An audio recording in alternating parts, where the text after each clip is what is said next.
Hello, everyone, and welcome to the Your Mark on the World show. We're producing this episode for GoodCrowd.info, and we're excited to have as a special guest today Matt Dalio, who is the founder and CEO of Endless Computer. Matt, thank you for joining us today. Thank you, Devin, for having me. I'm excited to talk today. Your product really got me excited. I confess I have never done this before. I've backed a lot of campaigns on Kickstarter, but I have never been so intrigued by one that I backed it just so I could get in touch with the founder to have him on my show. But I just love what you're doing. Tell everyone about the Endless Computer. Yeah, so first, thank you very much. I really appreciate that. So we had an insight a couple years ago. It was so 4.5 billion people don't have computers. That wasn't the insight. That was just sort of a known fact. But the insight was everyone already has a monitor in their home. It's called a television, and people can afford the CPU tower that plugs into that monitor. It's called a smartphone. And that if you could use a smartphone processor, the same processor that's in a smartphone, it's also in the same processor that's in a set-top box, to power a full desktop operating system, you could now make a desktop computer that was affordable to quite literally a few billion more people. So we went underway to build that, and we discovered that there's no operating system really that lets you do that. There's no viable desktop operating system. And so we had to build it ourselves. And what really I mean by that is that we were able to take Linux, which is historically an engineer's operating system, a more advanced operating system, and we were able to simplify it down so it's as easy as a tablet. And that became sort of the first insight that we had about what the operating system should look like, is use something that they know. But the really exciting stuff came when we started to realize what you could do with a computer now that it's in the hands of people in this market. And we just spent a ton of time in people's homes, understanding what their needs, challenges were, how they use technology, how they didn't use technology, how they wanted to, how they didn't realize fully that they could. And we started building answers for that. And so the single biggest insight we had was that people don't have internet connectivity, and that's actually in many cases a bigger issue than the cost of the device itself. The internet connection for a couple months will cost more than a real computer. And so we found ways of getting them the same things that they look for on the internet. So education materials, things like Wikipedia and Khan Academy, farming information, health information, and pre-installing it onto the device. And so what we've ended up with is a computer that is both luxurious. The thing we heard from everyone was, I don't want the cheapest computer I can afford. I want the nicest computer I can afford. And so we built a computer that you and I would be proud to have on our desks, and that they would be proud to have on our desks, but that's also fully tailored for them. This is really a tremendous insight. So are you partnering with World Possible to create for the content? World Possible has been wonderful. So World Possible creates content for USB sticks. They have something called Rachel, and the idea is plug it into computers, and now they've got all this content. And we've actually, our foundation has been supporting them as well. And we are just totally aligned. There's just not that many people who are working on technology for those who don't have technology. Like why would you? At first blush, and the answer is there's a whole lot of people, and for the first time they're about to have technology, and so when we find partners who get that and who share the insights, it's been really special. Yeah, well, you can imagine how life-changing it is to have someone deliver to you a device that not only has the ability to compute, but has a vast and almost inconceivably vast library of information. Forget that you're not connected to the internet. It would be life-changing, wouldn't it? It's funny. So I was talking recently with somebody who bought an encyclopedia in the country of Guatemala, and it seems inconceivable, but he bought a $700 encyclopedia set. And this was not a wealthy person. They were able to finance it, and that's how they paid it down over 3 years. And why did he buy that? He bought that because that was education for his kids. That's information, right? In other words, and I can tell you stories about like parents not knowing the answer to their kid's homework question of what is the name of our country's president? They knew the last name, but not the first name. And where do you find that information? The answer was they turned it in blank. And so that's why this person spent $700 on an encyclopedia. Pre-installed in every computer, we have a segment of Wikipedia that is 5 times the size of the Encyclopedia Britannica. And to us here in Silicon Valley, it's Wikipedia is just sort of a given. It's a base assumption, right? We expect, where's the long tail? There, they want the chunk that everyone's searching for. They want the fat part of the tail. Yeah. Because just knowing to be able to look up a country's president is the difference between being a student or not, being an effective student or not. Yeah. Well, it is huge. It is huge. So what about localization? There is a meaningful percentage of the world's poor, the 4.5 billion people you're talking about without computers, who speak English, but probably a bigger number that don't. How do you localize into non-English languages? Great question. So localization, I'll answer that in 2 different ways. One is language and content. And the other is what it means to localize for a geography and a socioeconomic strata. So to localize for a language, there's an extremely robust existing, this is one of the incredible things, Linux is one of those incredible engines. And so the localization infrastructure that came with it was extremely powerful. We have added an enormous amount of additional localization infrastructure from a language and content perspective. So very important. And we're focused right now on Spanish and English as the 2 primary languages where we're putting our content focus. We also have an Arabic image and a French image because we have people in the Middle East and in Haiti using it. But that part's actually the less challenging or interesting part. We get a lot of questions around geographic localization around features. Of course, there's interesting things that need to happen there, but the more interesting thing is actually not across geographies, but rather across socioeconomic strata in the economic pyramid, in the economic distribution. Most people in the world don't reside at the base of the so-called pyramid. 40 years ago, the world looked like a pyramid, and so that's why it was coined. And since then, billions of people have been brought out of poverty. And most people are actually in the middle of a bell curve. So the wealthiest up here, the poorest down here, but most people are in the center. And the needs of people across, a common strata of the socioeconomic distribution are really similar. Right, they're constraints like, how does my computer work well without internet, right? Or you take an example of like a farmer in 3 hours outside of Rio de Janeiro and a farmer 3 hours outside of Beijing. Their lives look very similar. They want to educate their kids. They have food on the table. That's not a question. They have shelter, but their houses look actually very similar. So the how to fix up my house app, the content ultimately is the same content. Right, one may be farming coffee and the other one is farming rice, but the infrastructure around an effective farming app is the same. And so what we have done is focused at an operating system and an app level on a socioeconomic strata in a way that is also very easy to localize. This is really an exciting thing. Now you're raising money on Kickstarter for this project. Tell us a little bit about how that's going.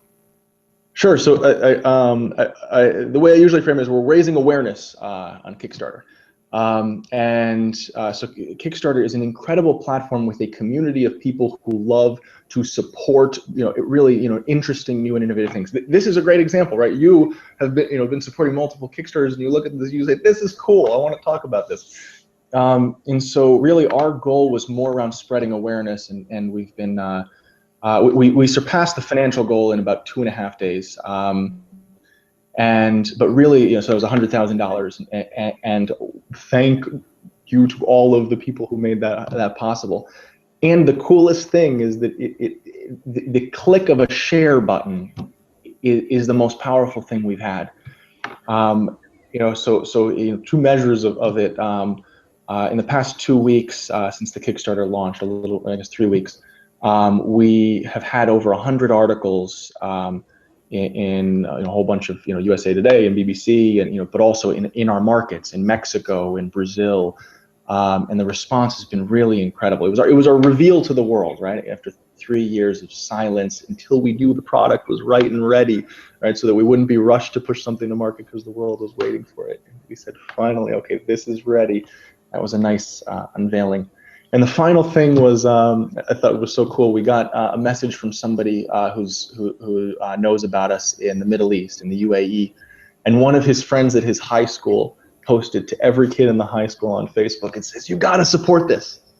This person, I'd never met that person, and it was just sort of, here's a little corner of the world that's buzzing about us. Oh, that's great. Do you have one on your desk you can show us? I do. So this here is the endless computer. This is the packaging. And so we designed it to be, we do a lot of research about it around everything we do. And on the hardware front, we found that people are no longer interested in having a generic black box. That people want something that is a little bit more interesting and innovative, and it pops. It's actually really interesting to notice also developed world versus developing world preferences. There tends to be a lot of overlap in what is beautiful, but there's actually a big difference in which one do I want, right? Which one is really going to get me excited. So this here is the packaging. We made the packaging kind of, interesting.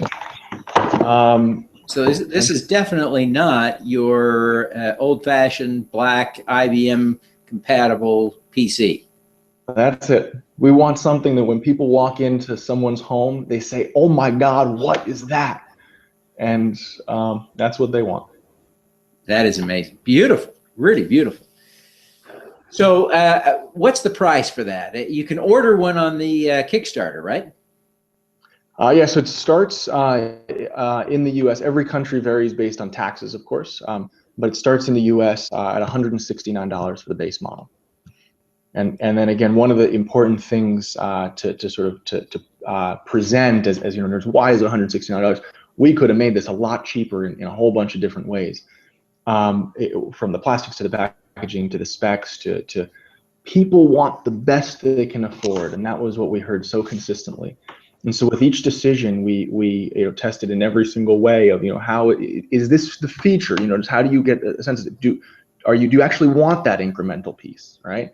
And so what we got to was a product that when we take it there, people say, "Oh my God, that's a great price," when they see it and experience it, and they also say, "Oh my God, I want that. I want that.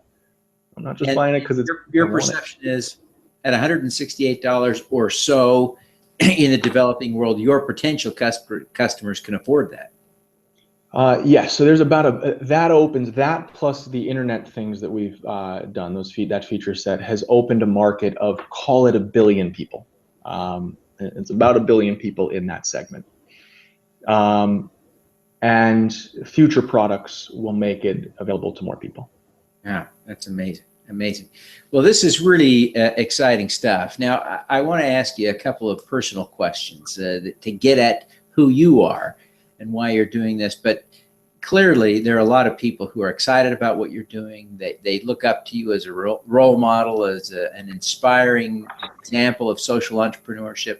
But who do you look up to?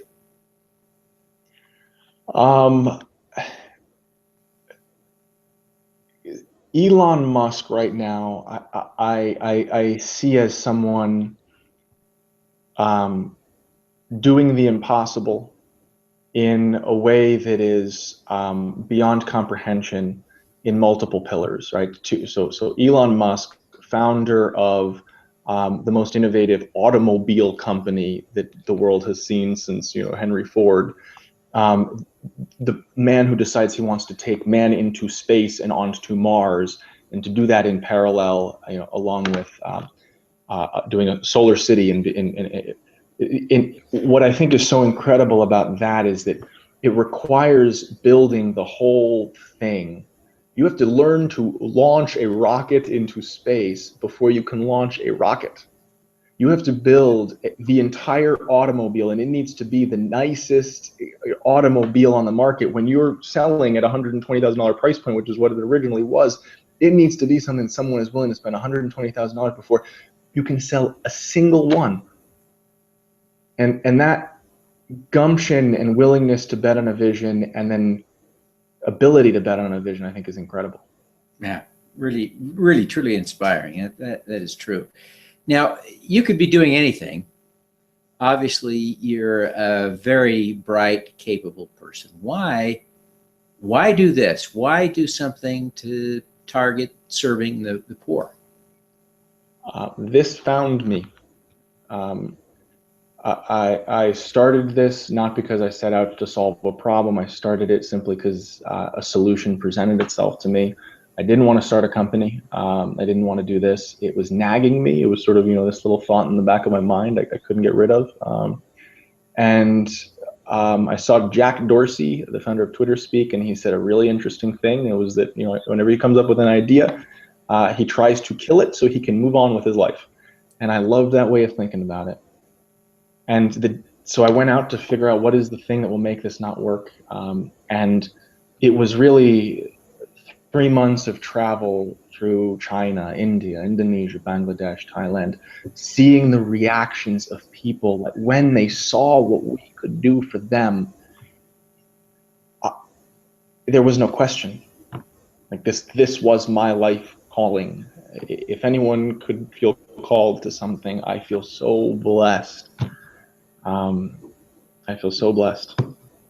That's amazing. That really is the entrepreneur's sense of a calling to do something good is inspiring, and I appreciate you sharing that.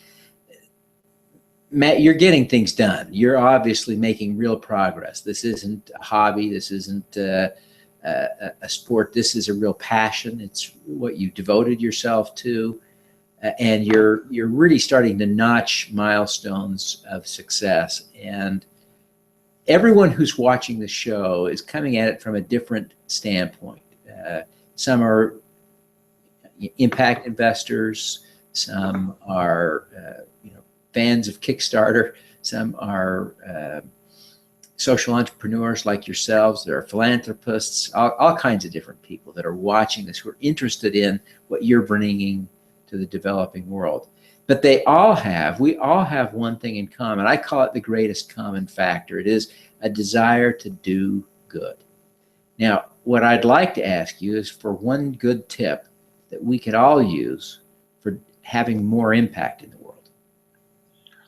The thesis of my life these days is a really simple one. The world is a bell curve. It's not most people in poverty. And the bulk of that world's population is in the process of getting technology. That technology can come in the form of a computer. More often right now, it's in smartphones and tablets. We are, platform agnostic. We're just filling the hole that, no one else is filling right now. But however it is that you choose to deliver a service to that population, oh my God, are there needs that they have? And I think the unfortunate misconception is, people say, I want to build a business. Let's go where the money is. I'll go to the top. And then people say, I want to make an impact. Where is the need? I'll go to the bottom. And it's really hard at the bottom to do that. And it's really hard to feel satisfied that you're changing people's lives at the top. The misconception is that most of the needs in the world right now are here. Bain and McKinsey both did studies and said, what are the next $1 trillion trends? What are the largest trends of the next decade? Both of them, the answer is the next billion consumers. It's this part of the curve. If you look at what was the largest startup acquisition in history out of Silicon Valley, it was WhatsApp. Why? Because they had 450 million emerging market users. Yeah. M-Pesa is a currency payment platform that has enabled an entirely new economy in banking and savings and insurance and all these incredible things for a lot of people. And it runs currently 31% of Kenya's GDP. And so my answer to both businessmen, where, young entrepreneurs, where's the opportunity of the next decade? The answer is emerging markets. And my answer to where can I have a difference in people's lives? It's emerging markets. And how could you do that effectively at scale for both in that place? It's technology. Yeah. So that's a really powerful insight, Matt. Very powerful insight. Listen, I thank you for taking the time to be with us today. This has really been fascinating. Everything I hoped it would be, Matt. Will you just take a minute and tell people how they can find you, especially how they can find the Kickstarter campaign and how they can contribute to that? Yeah, if you just Google endless computers, up at the top comes the Kickstarter will be there. Support the Kickstarter. Really, we're looking to get this into a lot of hands. There's options to donate it that we've added by popular request, but really what we've built is a computer that anybody would be proud to have. And so whether it's for a grandparent, a child, or because you want another, need a separate device at home, it's a great computer. Fantastic. Well, thank you very, very much, Matt. It's been a pleasure to have you, and we wish you every success. Thank you very much, Devin. I appreciate it. All righty. Let's do some good.